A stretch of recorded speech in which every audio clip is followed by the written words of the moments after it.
Pasco County breaking news. We haven't had a good development update lately. So let's talk about what's really happening at I-75 and State Route 52. Because if you've driven by that area at all lately, you've probably noticed all of the empty farmland. And you've probably thought to yourself, how long before this gets developed? Well, my friends, the time has come. Because Pasco County has approved one of the biggest projects in our history, a 785-acre mixed-use development that is going to completely transform that area. So let's talk about what is planned. About 3 million square feet of light industrial buildings, 500,000 square feet of office space, 190,000 square feet of retail, a 250-room hotel, over 1,500 apartments, 150 townhomes, and over 600 single-family homes are planned for what is right now just farmland. But this is not new information. This land was reclassified back in 2022 under the Gateway Hub, which is meant to attract jobs and investment. Basically, this means that a whole new city is going to be sprouting up off of State Route 52, bringing thousands of new residents, of course, more traffic, and serious pressure on our infrastructure. So who's footing the bill? The developers of this project have created community development districts, or CDDs, that can sell bonds and charge special assessments to property owners inside the project.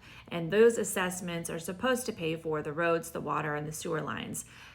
That's not supposed to come out of the county's general fund, so that's good news. Well, it's good news for us. If you live in there, you're going to have CDD fees. The county also approved performance-based property tax rebates for the developer, meaning once the developer meets certain construction or job creation milestones, they can get a portion of their property taxes back. So let's talk about the land. This site includes nearly 200 acres of wetlands, and the plan says that about 167 acres will be preserved. So some of the wetlands will not be preserved. We are paving over farmland with things like asphalt, roofs, parking lots, and so the rain doesn't have as many places to go. The public ordinances for this project don't specify any concrete flood mitigation or retention standards. So there's no clear guarantee of how much stormwater will be contained, how large the retention ponds need to be, or how the nearby neighborhoods will be protected, because we've seen this happen when other developments come in and the older neighborhoods start flooding. That is a problem, and residents should be asking,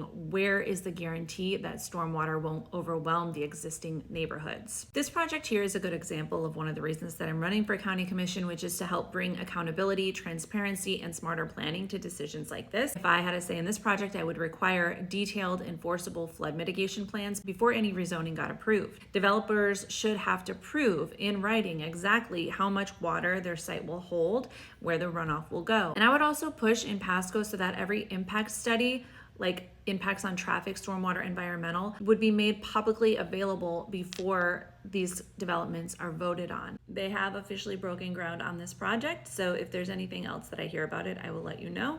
But make sure you're following along here for all your Pasco County news and updates. I'll see you next time.